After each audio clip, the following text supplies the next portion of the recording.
मेरे पापा जो हैं वो 2018 में सऊदी अरब गए थे। उनके जो मालिक हैं उन्होंने उनका पासपोर्ट अपने पास रखा हुआ है और उन्हें अपने देश नहीं भेज रहे हैं। एक बेटी अपने पिता को वापस अपने गांव लाने के लिए 2 करोड़ रुपए जुटा रही है। ये कोई फिल्मी सीन नहीं है, ये हकीकत है। एक पहाड़ की बेटी विदेश में फंसे अपने पिता को अपने देश, अपने गांव वापस लाने के लिए 2 करोड़ रुपए जुटा रही है। अक्सर कहा जाता है कि पहाड़ की महिलाओं के जीवन में संघर्ष वक्त से पहले आ जाता है और इस बेटी के जीवन में भी यही हुआ है। कहते हैं कि इस दुनिया का जो सबसे खूबसूरत रिश्ता है वो एक पिता और बेटी का है। बेटी अपने पिता की आंख का तारा होती है और पिता अपनी बेटी का पहला सुपर हीरो। लेकिन सोचिए क्या हो जब वही सुपर हीरो एक बहुत बड़ी मुसीबत में फंस जाए और उसे बचाने के लिए उसकी बेटी को दुनिया के सामने खड़ा होना पड़े। आज मैं आपको पहाड़ के एक ऐसे ही पिता और बेटी की दर्दनाक और कलेजा कपा देने वाली कहानी सुनाने जा रहा हूं। एक ऐसी दास्तां जो शायद आपकी आंखों में आंसू ला दे। ये कहानी है एक ऐसी बेटी की जो अपने पिता को विदेश से छुड़ाकर अपने गांव वापस लाने के लिए अकेले 2 करोड़ रुपए जुटाने में लगी हुई है। आज इस रिपोर्ट में ये जानेंगे कि कौन है ये बेटी, क्यों इसके पिता विदेश में फंसे हुए हैं और किस तरह से लोग इसकी मदद कर रहे हैं। नमस्कार, आप देख रहे हैं हिलमेल, मैं हूं आपके साथ विजय नेगी। हिल रिपोर्ट का ये एपिसोड महज एक खबर मात्र नहीं है, ये उस मुहिम का हिस्सा है जो एक बेटी अपने पिता को छुड़ाने के लिए चला रही है। उत्तरकाशी के डुंडा ब्लॉक पे बसा एक छोटा सा गांव गोरसाड़ा। इस गांव में आज हर घर में, हर गली में, हर चौपाल पर बस एक ही नाम गूंज रहा है और वो है इंद्रमणि नौटियाल। वो इंद्रमणि जो आज से 8 साल पहले यानी 2018 में अपने घर की गरीबी दूर करने, अपने बच्चों के अच्छे भविष्य के सपने बुनते हुए अपना वतन छोड़ सऊदी अरब गए थे। लेकिन किसे पता था कि जो पिता अपनों की खुशियों के लिए परदेश जा रहा है तो अगले 8 सालों तक वापस लौट ही नहीं पाएगा। उनकी बेटी दीपिका नौटियाल ये कह रही है कि मेरे पापा जो हैं वो 2018 में सऊदी अरब गए थे। उनके जो मालिक हैं उन्होंने उनका पासपोर्ट अपने पास जब्त किया हुआ है और उन्हें अपने देश नहीं भेज रहे। 8 साल हो चुके हैं और अब तक हमने अपने पापा को नहीं देखा है। दीपिका एक ऐसी बेटी जिसकी मासूमियत, खिलखिलाहट और बचपन अपने पिता के इंतजार में तिल तिल करके ढह गया। जब साल 2018 में उसके पिता इंद्रमणि नौटियाल सऊदी अरब गए थे तब दीपिका और उसका छोटा भाई बहुत छोटे थे। बच्चों के मन में बस इतनी सी बात थी कि पापा दूर देश जा रहे हैं, ढेर सारे पैसे कमा कर लाएंगे, उनके लिए नए नए कपड़े, खिलौने लेकर आएंगे। लेकिन किसे पता था कि 2018 का वो विदाई का पल एक ऐसा इंतजार बन जाएगा जो 8 साल लंबे तक खत्म नहीं होगा। 8 साल यानी कि 2920 दिन। एक एक दिन, एक एक पल कैसे बीतता है यह उस बेबस परिवार से पूछिए जिसके सिर पर छत तो है लेकिन उस छत को थामने वाला जो मुख्य स्तंभ है वो गायब है। 8 सालों से इस परिवार में ना तो कोई त्योहार ठीक से मनाया गया है, ना ही कभी चूल्हे पर खुशी की रोटी पकी है। आखिर ऐसा क्या हुआ कि एक सीधा साधा पहाड़ी व्यक्ति सऊदी अरब की रेतीली जमीन पर ऐसा फंस गया कि 8 सालों से अपने देश, अपने गांव नहीं लौट पाया। चलिए तफसील से जानते हैं। इंद्रमणि नौटियाल सऊदी अरब में एक भारी ट्रक ड्राइवर का काम करते थे। घर की गरीबी और तंगहाली से निकलने के लिए उन्होंने दिन रात एक कर दिया, लेकिन किस्मत को कुछ और ही मंजूर था।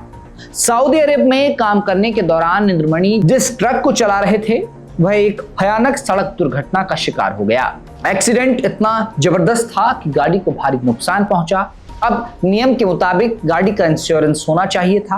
अगर गाड़ी का इंश्योरेंस होता तो नुकसान की भरपाई इंश्योरेंस कंपनी करती, लेकिन यहाँ इंद्रमणि नौटियाल के अरबी मालिक की भारी लापरवाही सामने आई। मालिक ने उस ट्रक का बीमा कराया ही नहीं था। बिना बीमे की गाड़ी से हुए हादसे का पूरा दारोमदार आर्थिक दायित्व बेकसूर ड्राइवर इंद्रमणि नौटियाल के सिर पर फोड़ दिया गया। सऊदी अदालत और वहां के स्थानीय नियमों के तहत उन पर 9 लाख सऊदी रियाल का भारी भरकम जुर्माना आयद कर दिया गया। अगर इसे भारतीय रुपयों में देखा जाए तो यह रकम बनती है लगभग 2 करोड़ रुपए।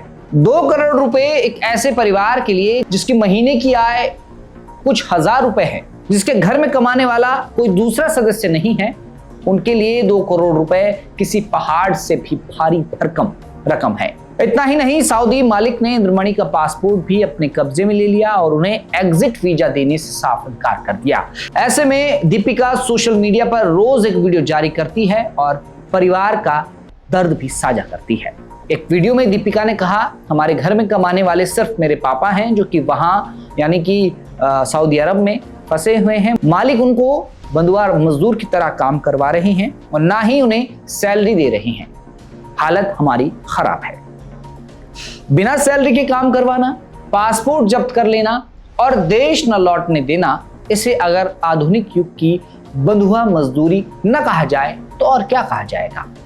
इंद्रमणि वहां न तो अपनी मर्जी से काम छोड़ सकते हैं और ना ही अपने वतन लौट सकते हैं। वे एक खुली जेल में बंद हैं, जहां की सलाखें लोहे की नहीं बल्कि 2 करोड़ रुपए की पेनल्टी और मालिक की तानाशाही की बनी हुई है। घर में मां है, छोटा भाई जो महज 19 साल का है और दीपिका जो खुद अभी जिंदगी की राह तलाश रही है। ऐसे में परिवार की ढाल बनी है उनकी बेटी दीपिका। अपनी पढ़ाई के साथ साथ दीपिका ने अपने पिता को रिहा कराने की एक ऐसी जंग शुरू की है जो किसी भी बेटी के साहस की मिसाल है। दीपिका ने केवल रोकर समय नहीं गवाया, उसने कायदे, कानून और सिस्टम के हर दरवाजे को खटखटाया। उसने उत्तराखंड के मुख्यमंत्री को पत्र लिखे, भारत के प्रधानमंत्री से गुहार लगाई, भारतीय विदेश मंत्रालय और सऊदी अरब स्थित भारतीय दूतावास से पत्राचार तक कर दिया। यहां तक कि वो निजी तौर पर राज्यसभा सांसद और वरिष्ठ नेताओं से जाकर मिल भी गई। लेकिन अफसोस कि सरकारी दफ्तरों की फाइलों में कागज तो सरकते रहे, आश्वासन तो मिलते रहे, लेकिन धरातल पर कोई ठोस नतीजा नहीं निकला। जब सिस्टम की धीमी चाल और सरकारी प्रक्रियाओं से आस टूटने लगी, तब इस लाचार बेटी के पास सोशल मीडिया पर आकर देश की जनता के सामने अपना दुखड़ा रोने के अलावा कोई दूसरा रास्ता नहीं बचा। दीपिका ने एक भावुक वीडियो संदेश जारी किया, जिसने देखते ही देखते पूरे उत्तराखंड ही नहीं बल्कि देश विदेश में रहने वाले भारतीय दिलों को झकझोर कर रख दिया। दीपिका के इस वीडियो के बाद समाज सेवी रोशन रतूड़ी आगे आए। रोशन रतूड़ी और दीपिका ने मिलकर इंद्रमणि की रिहाई के लिए एक विशाल मुहिम शुरू की है। तय हुआ है कि 9 लाख रियाल यानी 2 करोड़ रुपए की जो भारी भरकम पेनल्टी है उसे चुकाने के लिए जनता से छोटा छोटा सहयोग मांगा जाएगा। क्राउड फंडिंग के जरिए पैसे जुटाकर उस कफील और अदालत के पेनल्टी को भरा जाएगा ताकि इंद्रमणि को आजादी मिल पाए। जैसे ही यह अपील सोशल मीडिया पर वायरल हुई तो देश विदेश से लोगों के हाथ मदद के लिए उठने लगे। किसी ने 100 रुपए भेजे, किसी ने 500 रुपए, तो किसी ने अपनी हैसियत के हिसाब से हजारों रुपए दीपिका के खाते में ट्रांसफर करने शुरू कर दिए। अब एक नई समस्या खड़ी हो गई। जब हजारों लोगों ने एक साथ दीपिका के बैंक खाते में पैसे भेजे तो बार बार होने वाले ऑनलाइन ट्रांजैक्शन की वजह से बैंक का सिस्टम सतर्क हो गया। क्योंकि दीपिका का एक साधारण सेविंग अकाउंट था, इसलिए ज्यादा लेन देन की वजह से बैंक ने खाते को बार बार फ्रीज करना शुरू कर दिया। लोग पैसा भेजना चाह रहे थे लेकिन ट्रांजैक्शन फेल हो रहे थे। इसके बाद दीपिका को अपनी मां के साथ दोबारा कैमरे के सामने आना पड़ा और भावुक होकर दीपिका और दीपिका की मां ने क्या कुछ कहा, एक बार आप खुद सुन लीजिए। आप सबका दिल से धन्यवाद करती हूँ कि आप सब लोग मेरा इतना सहयोग कर रहे हैं, हम लोगों की इतनी मदद कर रहे हैं। मैंने जो वीडियो में 2 अकाउंट नंबर दिए हैं वो बार बार ट्रांजैक्शन होने के कारण वो बार बार फ्रीज़ हो रहे हैं और फिर कुछ टाइम बाद ऑटोमेटिक वो खुल भी रहे हैं। वो जो अकाउंट है वो सेविंग अकाउंट है, इसलिए उसमें पैसों की लिमिट की वजह से अकाउंट बार बार फ्रीज़ हो रहे हैं।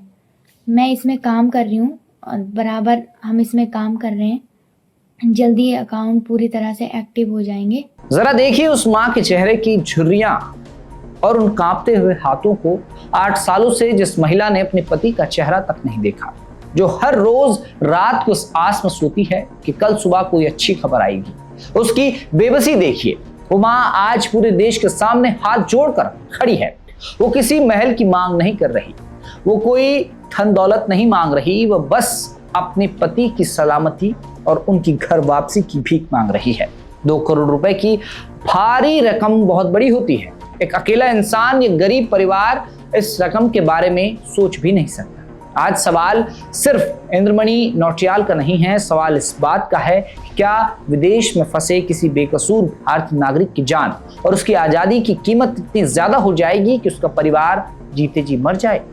उत्तरकाशी के गौरसाड़ा गांव के लोग आज एक सुर में आवाज उठा रहे हैं, सरकार से मांग कर रहे हैं कि विदेश मंत्रालय तुरंत इस मामले में उच्च स्तरीय कूटनीतिक हस्तक्षेप करे। अगर भारत और विदेश मंत्रालय सऊदी अरब की सरकार से सीधे बातचीत करें तो इस पेनल्टी को माफ भी किया जा सकता है। आज इस परिवार को साथ की जरूरत है। क्या आपको लगता है कि इंद्रमणि नौटियाल वापस अपने देश लौट पाएंगे?